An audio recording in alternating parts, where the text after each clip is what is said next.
За сайн байцгаана уу. Ингээд Django-гийн 2 дахь хичээлээ эхлэе. Өнөөдөр Django-гийн бүтцийн талаар нэг товчхон яриад, үргэлжлүүлээ Django-гийн моделийн талаар яриад, модель бичиж үзээд, код бичээд. За тэгээд тэрийг админийнхаа дашбордтой холбоод дата оруулаад гар устгаа засаад үзье.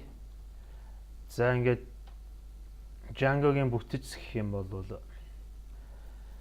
за эхлээд ямар нэгэн хүсэлт браузераас юм уу HTTP клиентаас хүсэлт орж ирнэ.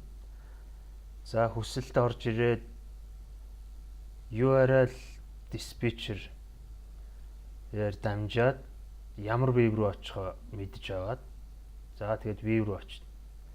За энэ веб-ийн шаардлагатай бол модельтэй харьцаад модель нь датабайзтайгаа харьцаад эндээ ингээ боловсруулалт хийж агаад за боловсруулалт хийгээд дууслаа гэвэл веб нь темплейт дээр дамжуулаад датагаа боловсруулад рендерлээд HTML болгоод за тэр HTML-ээ браузер руугаа буцаад.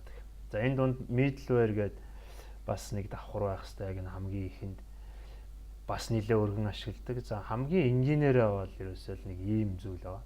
За MVC гэдэг шиг model, view, template гэдэг энэ гурван ойлголттой хамгийн чухал. За энэ URL-ийн талаар одоо товчхон ярив. Одоо ингээд яригдана. За Django-гийн project бол одоо ихэнх MVC framework-ууд ингээд тустай байдаг бол вебүүд нь, контролууд нь, модулууд нь гэдэг ингээд тустай байдаг бол Django-гийн project бол олон дахин ашиглагддаг жижиг аппуудаас бүтдгээр давуу талтай. Энэ бол маш том давуу тал болдог.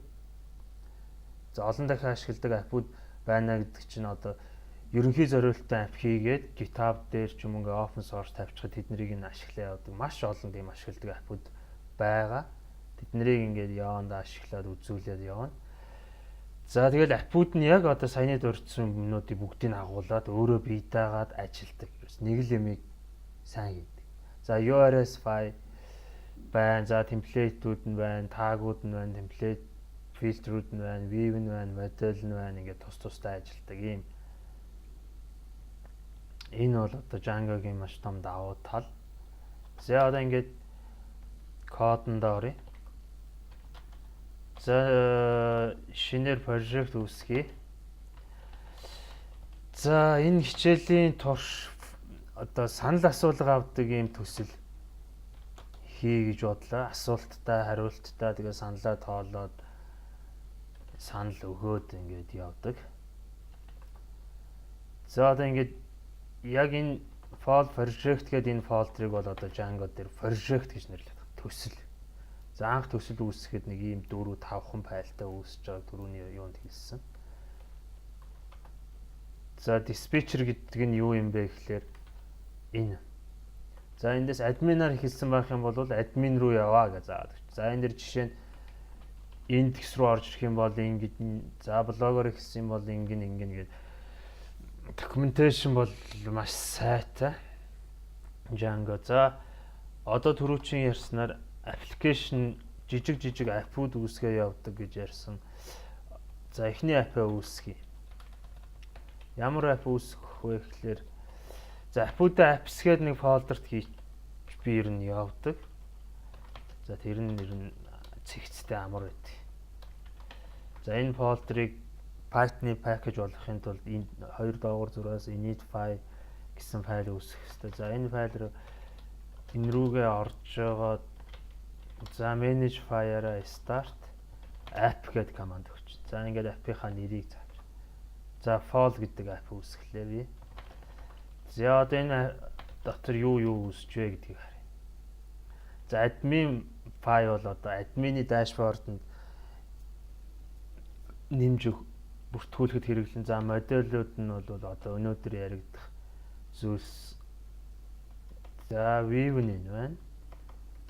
Ингээд энэ дээр бол тесттэй бичиж болно.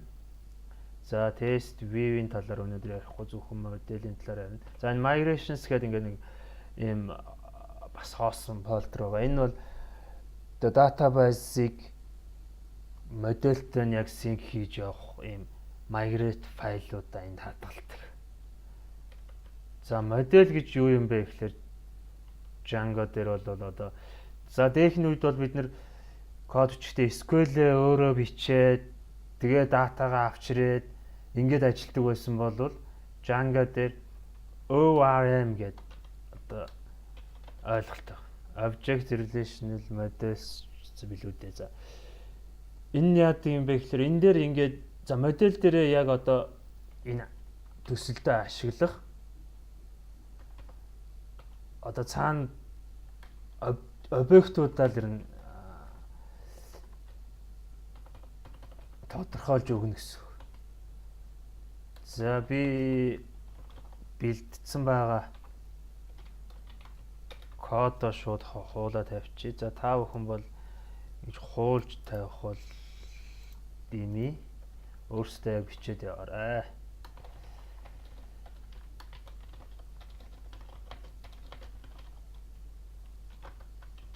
За манай төсөл 2 модельтэй байна. За асуулт гэдэг нэг модель байна. За хариулт гэх. За хариулт нь асуулттайгаа ингээд гадаад түлхүүрээр холбогдсон. За энэ дээр асуулт нь бас мэдээж хариулт нь бол бас контенттэй байна. Контентыг марцсан байна. За нэг 150 орчтой юм character field байна гэд тэмдэгт байна гэд ингээ заадаг чи. За моделийн талаар хаанаас харж болох вэ гэхээр мэдээж Django-гийн documentation дээр модель бол моделийн талаар дэлгэрэнгүй байгаа. Үргэлжлүүлээд эндээс та бүхэн унших хэрэгтэй. За энд моделийн syntax гэдэг. За энэ ингээд за тэгээд ямар филдүүд байдаг нь бол модельийнхаа field types гэдээ орох юм бол за ийм филдүүд байна, ийм параметрууд аавна гэдэг ингээд бүгд тавьчих. Эднэрийг унших хэрэгтэй. За энэ модельд цаана database дээрээ яг нэг тейбл буюу одоо монголоор бол хүснэгт болно. За энд ингээд зарлж өгсөн талбарууд нь болохоор нэг баг нь болно. Тэр тейблийнхаа. За энэ дээр бол нэмэгдээд ID гээд Django-гийн өөрийнх нь цаанаас нь нэмээд өгчдөг нэг филд нэмэгдэн. За ийм филдүүдтэй яг тейблүүд цаана үүснэ гэсэн. За одоо яг тэр тейблээ үүсгээд үүсч гин үгүй юу гэдгийг харъя. За дөнгөж сая app үүсгэсэн учраас одоо migration файлаа үүсгэнэ. Migration файлаа үүсгэхийн тулд make migrations гэдэг команд байгаа. Араас нь app-ийнхаа нэрийг заавал өгчин. За энэ installed app байхгүй учраас тийм алдаа гарна. За тэгэхээр энэ дээр app-таа нэмээд өгч. За энэ app-ууд бас өөрсдийн за энэ гэдэг эднэр бол өөрсдийнхөө тейблийг үүсгэн. За message ч бас тейблтэй байх. За тэрийгээ ч гэсэн одоо үүсгэж байна. За одоо нөгөө түрүүчхай командыг өгөнгүү. За бас ямар алдаа гарч юу? Нэрээ буруу гэсэн байна. Apps гэдэг фолдерт манай app-ууд байгаа. Тэгэхээр тэрийгээ энд бас тэр энэ хамгийн сүүлийн хэсгээр нь app-ийнхаа нэрийг хийж явж байгаа. За тэгтээ бүр app-ийнхаа фолдер дотор тохируулаад өгч болно. Манайд бол тийм шаардлага байхгүй. За ингээд initial file гэдэг migration үүсгэлээ. Энэ нь юу гэдэг юм бэ гэхээр ийм хоёр модель үүсгээд тэгээд question answer хоёрыг хооронд нь холбосон ийм филдийг answer дээр үүсгэлээ гэдэг. Энэ файл ингээд шинээр үүсцэх. Түрүүний хоосон байсан. За энийг ингээд харж болно. Ингээд бүх.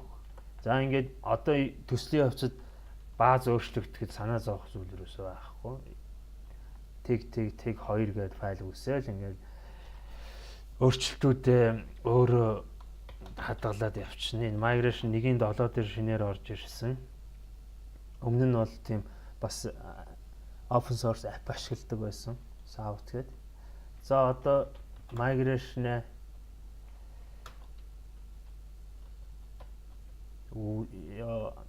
баазтай яг одоо тейблүүдээ үүсгэж байна. За ямар бааз ашиглаж байгаа юм бэ гэхээр дефолтороо SQLite гэдэг энэ баазыг яг одоо base тэр дотор ингээд ийм нэртэй бааз үүсгээд ашиглаж байна. Энэ бол ямар ч нэмэлт юм шаардахгүй шууд төсөл эхлээд явхад амар ийм бааз байгаа. За одоо migrate гэдэг команд өгье. За тэгэнгүүт ингээд ийм 4 5 апп-ийн инишлүүдийг ажилууллаа гэж гарч ирж байна. За одоо нөгөө бааз маань энд үүссэн байна. Энэ дөнгөж сая байгаагүй. За энэ баазны дотор юу байгаа юм бэ гэдгийг орж харъя.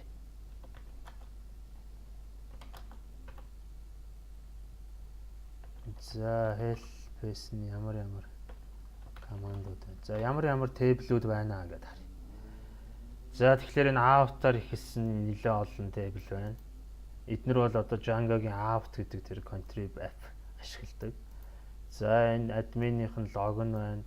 За энэ content type, за энэ нөгөө бидний үүсгээд байгаа migration-ыг бүртгэдэг. За энэ Django шийсэн. За манай хоёрын сая үүсгэсэн манай хоёр моделийн тейбл энэ байна. Fold гэдэг аппийнхаа нэр доогуур зураас answer, доогуур зураас question. За эднэрийнх нь одоо схемийг нь харъя. Юу үүссэн гэдгийг нь харахын тулд ингэж харчих болох хаа. За answer-т юу байгаа юм бэ гэдээ харах юм бол за энэ шууд SQL-ийг нь харуулчихдээ юм байна. За ID гэдэг integer field байна, content гэдэг 150-тай varchar байна. Саналын vote count гэдэг integer байна. За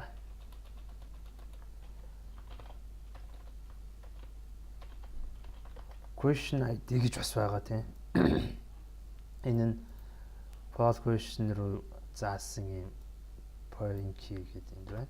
За энэ question нь ID гэдэг филдтэй, title гэдэг филдтэй, content гэдэг филдтэй. За ингээл болоо. За эндээсээ гараад за ажилуулж үзье. За ажилуулахын өмнө нөгөө супер юзерээ үүсгэж орж админийнхаа панел руу орж харъя.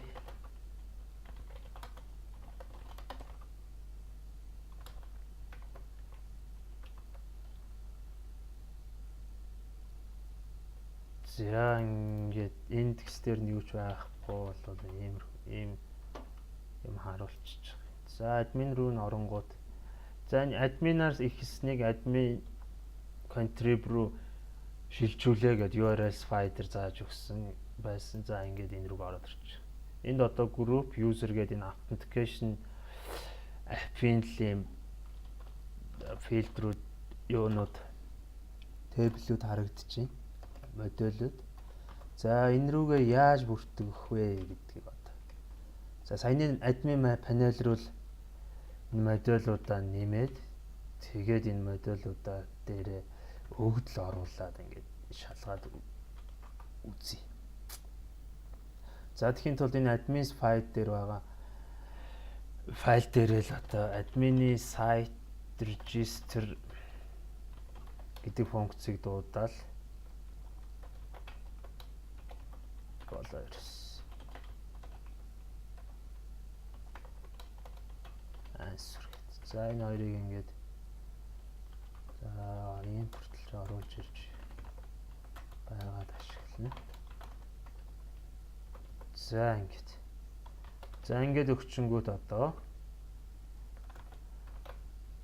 ингээд гараад ирчих. Fall гэдэг хэсэг гараад ирсэн байгаа. За questions руу оръё.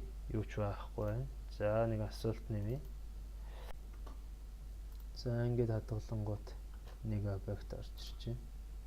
За answer руу ороод хариулт нэмье. За энэ дээр content answer 1 гэж.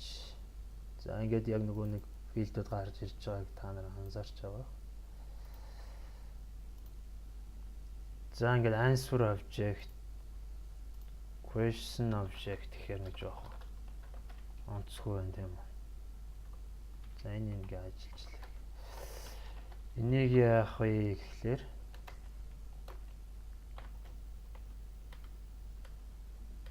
за модель дээр ер нь Python дээр модельийг string руу хөрвүүлээд харуулахдаа одоо Django бол хоёр доогуур зураас Unicode гэдэг функцийг дууддаг байна. За энд нь бид нэр lambda функц өгчий. Эндээ болохоор self-in title. За self-in title-ыг буцаач гэсэн. Энэ lambda функцийн талаар ийм ихвийгүү функц, нэрвүү функц гэсэн. За энэний талаар бол та бүхэн өөрсдөө судалж мэдтэй. За ингэнгүүт энэ жишээ асуулт гэдэг.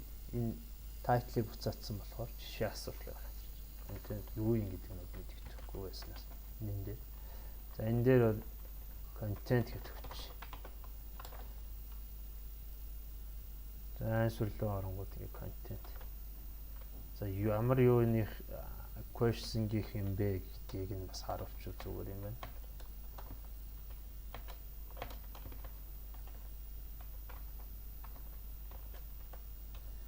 Python syntax бол тайлбарлахгүй. Тэгээд та бүхэн мэдэхгүй байгаа syntax comment дээр асууж болно.